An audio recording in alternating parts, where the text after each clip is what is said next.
देखो topic important है, thumb rule है और घर की कंस्ट्रक्शन या कंस्ट्रक्शन में ये काम होना ही होना है।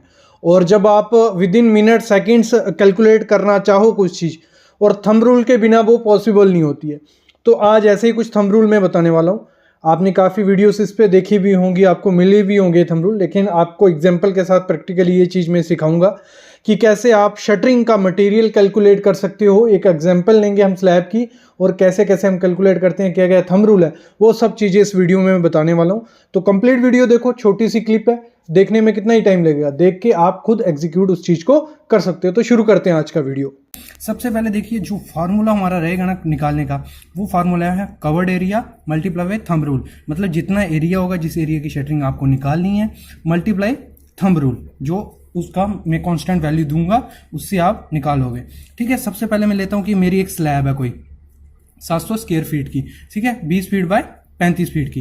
ठीक है, मेरी एक स्लैब है 700 स्क्वायर फीट की। तो सबसे पहले हम निकालेंगे कि हमारा प्लाईवुड कितना लगने वाला है कंस्ट्रक्शन में। तो मेन जो हमारा कंस्ट्रक्शन का मटेरियल रहता है प्लाईवुड हो गया। तो ये आप मतलब अगर कोई एरिया आपको दिया, आपको बोले कि इस एरिया में कितनी हमारी प्लाईवुड लगने वाली है, तो आप कैसे निकालोगे? पहले तो आपको कोड ढूंढने पड़ेंगे जहाँ जो भी है।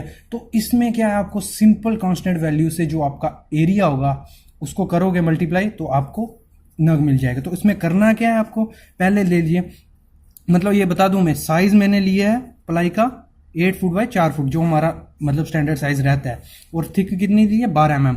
ये अगर ये साइज की प्लाई आप यूज कर रहे होंगे तब आप क्वांटिटी बता सकते हो। ठीक है, अगर आप यूज कर रहे दूसरे साइज की प्लाई तो उसमें ये थोड़ी वैल्यू चेंज होगी। तो सबसे पहले करना क्या है, साइज है 8 फुट बाय 4 फुट। ठीक है, और ये तो अभी सबसे पहले हमें चाहिए फार्मूला क्या है हमारा, कवर्ड एरिया। कवर्ड एरिया कहां से मिलेगा, जिसकी आप क्वांटिटी निकाल रहे हो। तो हमारी कितनी है स्लैब, 20 फुट बाय 35 फुट। तो टोटल उसका एरिया कितना आ गया, 700 स्क्वायर फुट। तो क्या करना है, सिंपल कवर्ड एरिया मिल गया। और जो मेन चीज है थंब रूल इसका, वो कांस्टेंट वैल्यू ये, इसको आप एरिया से मल्टीप्लाई करोगे तो आपको मिल जाएगा टोटल आपको कितने नग प्लाईवुड लगने वाली है। ठीक है, इससे आपको इजीली मिल जाएगा कि टोटल प्लाई कितनी लगने वाली है। ये हो गया आपका, मतलब करना क्या है, जो कवर्ड एरिया होगा मल्टीप्लाई कांस्टेंट वैल्यू। तो हमें इस स्लैब को कास्ट करने के लिए कितनी प्लाईवुड चाहिए, 14 नग। ठीक है, ये निकल गया प्लाईवुड कितनी लगेगी हमारी कंस्ट्रक्शन में। अब नीचे आ जाओ, वुडन बल्लीज, मतलब जो हमारे वुडन नीचे सपोर्ट के लिए, आजकल तो यू जैक वगैरह आ गए हैं, लेकिन बल्लीज घर की कंस्ट्रक्शन करनी है तो उसके लिए आपको बल्लीज यूज करेंगी। तो उसको उसकी कितनी क्वांटिटी लगेगी वो कैसे निकालेंगे। ठीक है, तो उसमें क्या करना है, उसके लिए सबसे पहले आपको निकालना पड़ेगा कि आपको बल्लीज लगानी कहाँ कहाँ है। तो ठीक है, अगर स्लैब है हमारी, एक तो स्लैब में आएंगी, दूसरी हमारे जो बीम होंगे। ठीक है, बीम में हमारी बल्लीज काम आएंगी। तो उसमें क्या करेंगे, सबसे पहले निकालेंगे हम उसका बीम का साइज। तो उसमें वो कैसे निकालेंगे, जो हमारा सिंपल फार्मूला है कवर्ड एरिया बाय हमारा थंब रूल। तो इससे हमारा बीम के बॉटम प्लेट्स मतलब पता चल जाएंगे कितनी है। तो अगर प्लेट पता होगी हमें कि इतनी प्लेट लग रही है, तो वैसे ही हम बताएंगे ना उसके नीचे कितनी बल्लीज आएंगी। तो क्या करना है, कवर्ड एरिया, CA मैंने कवर्ड एरिया लिखा है। ठीक है, और TR हमारा क्या है, थंब रूल। तो ये कांस्टेंट वैल्यू इसके लिए, अगर बल्लीज निकालनी है तो आपको कांस्टेंट वैल्यू ये रहेगी। तो मल्टीप्लाई किया तो हमारा आया 168 रनिंग फीट, मतलब इतनी रनिंग फीट आपको प्लेट लगने वाली है। ये हो गया। अभी निकालना है आपको, आगे मैं बताता हूं। हमें मिल गया इतना रनिंग फीट है हमारा। तो अभी चाहिए हमारे बीम।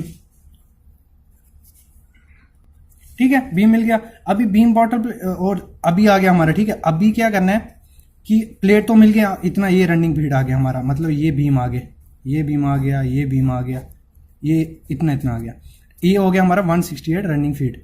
तो अभी इसके नीचे कितनी बल्लीज आएंगी वो बताना है हमें। ठीक है, वो कैसे निकलेगा, जो हमारा वो आया होगा ना उसका रनिंग फीट, उसको मल्टीप्लाई कर देना है 0.5 से।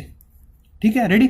0.5 से आप जब मल्टीप्लाई कर दोगे आपको पता चल जाएगा हमें कितने उसके नीचे बल्लीज लगानी है, 84 नग। और ये कहां से आया, ये हमारी कांस्टेंट वैल्यू है, ये हमारी पुरानी कंस्ट्रक्शन, ये थंब रूल होता है। जो भी ये क्वांटिटी आएगी मतलब ये परफेक्शन, मतलब अप्रॉक्स वैल्यू आएगी, और ज्यादा फर्क नहीं पड़ेगा, 5 10 या 2 3 इतना ही फर्क पड़ता है। इसे आप इजीली निकाल सकते हो। ठीक है, अभी बीम के नीचे हमारी कितनी बल्ली लगेंगी वो निकल गया। अभी चाहिए हमारे स्लैब के बाद नीचे कितनी बल्लीज आने वाली हैं। तो वो कैसे निकालेंगे, कवर्ड एरिया हमें पता है, हमारा ये स्लैब है 700 स्क्वायर फीट की। तो थंब रूल उसके लिए क्या रहता है 0.16। अगर कवर्ड एरिया इंटू 0.16 करोगे आपको स्लैब के नीचे पता चल जाएगा कितनी बल्लीज लगेंगी, वो आपका इजिली निकल जाएगा। वो कितनी लगेगी 112 नग। 84 और 112 कितना हो गया हमारा 196। तो हमारा टोटल कितने नग लगने वाले हैं 196 नग लगेंगे। ये हो गया।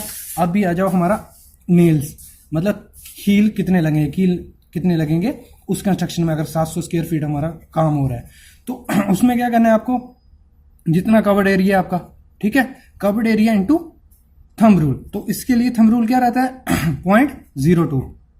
ये हो गया। तो कवर्ड एरिया हमें पता है 700 स्क्वायर फीट है, इंटू थंब रूल। तो हमारा कितने कील लगने वाले हैं 14 kg हमारे कील उस काम में शटरिंग में लगने वाले हैं। तो आप इजिली ऑर्डर दे सकते हैं कि हमें इस काम के लिए 14 kg कील चाहिए। ये हो गया। अभी आ जाओ हमारा वुडन पैटर्न्स, मतलब बीम बॉटम बनाने के लिए, जहां सपोर्ट देने के लिए, कहीं भी वुडन पैटर्न्स काम आते हैं, ठीक है। वुडन पैटर्न के लिए क्या है, जो मैंने वुडन बैटल लिया उसका साइज कितना है 75 mm बाय 75 mm का, मतलब इतना वो है 75 mm का। तो 100 mm के लिए अलग रहेगा थंब रूल। तो अभी मैं बता देता हूँ इसके लिए, अगर आपका 75 बाय 75 का है तो कितना आपको रनिंग फीट चाहिए काम हो। अगर 700 स्क्वायर फीट है, ठीक है, कवर्ड एरिया हमारा 700 स्क्वायर फीट, तो उसके लिए थंब रूल कांस्टेंट वैल्यू क्या रहेगी 0.04। इससे आप मल्टीप्लाई करोगे कवर्ड एरिया से तो आपको इजिली मिल जाएगा कितना रनिंग फुट आपको वो चाहिए। तो ये मिल गया आपको, वुडन पैटर्न निकल गया। अभी आ जाओ क्लैंप्स, जो हमारे क्लैंप लगते हैं, तो कितने क्लैंप आपको उस एरिया, अगर आपको 700 स्क्वायर फीट, उधर कितने क्लैंप लगने वाले हैं वो कैसे निकालेंगे। कवर्ड एरिया पता है हमें, और इसके क्लैंप के लिए क्या हमारी कांस्टेंट वैल्यू रहती है 0.08। अगर कवर्ड एरिया को 0.08 से मल्टीप्लाई करोगे तो आपको मिल जाएगा आपको कितने क्लैंप लगने वाले हैं। तो 56 नग अगर आपको वहाँ क्लैंप चाहिए। ये क्लैंप निकल गए। अभी लगेगा इंपॉर्टेंट जो चीज़ है वो है शटरिंग ऑयल, मतलब शटरिंग ऑयल कितना लगेगा उस काम में।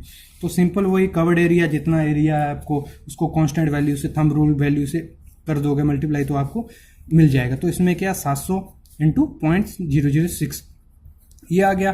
तो 4.2 लीटर आपको कंस्ट्रक्शन ऑयल उसमें लगेगा, ठीक है। आप इजिली थंब रूल से कवर्ड एरिया को मल्टीप्लाई करके आप किसी भी चीज का मतलब किसी भी एरिया का शटरिंग कितनी लगेगी वो निकाल सकते हो, ठीक है। तो फ्रेंड्स प्लीज चैनल को सब्सक्राइब करो, शेयर करो, बेल आइकन दबा के नेक्स्ट वीडियो का अपडेट पाओ। Thank you friends.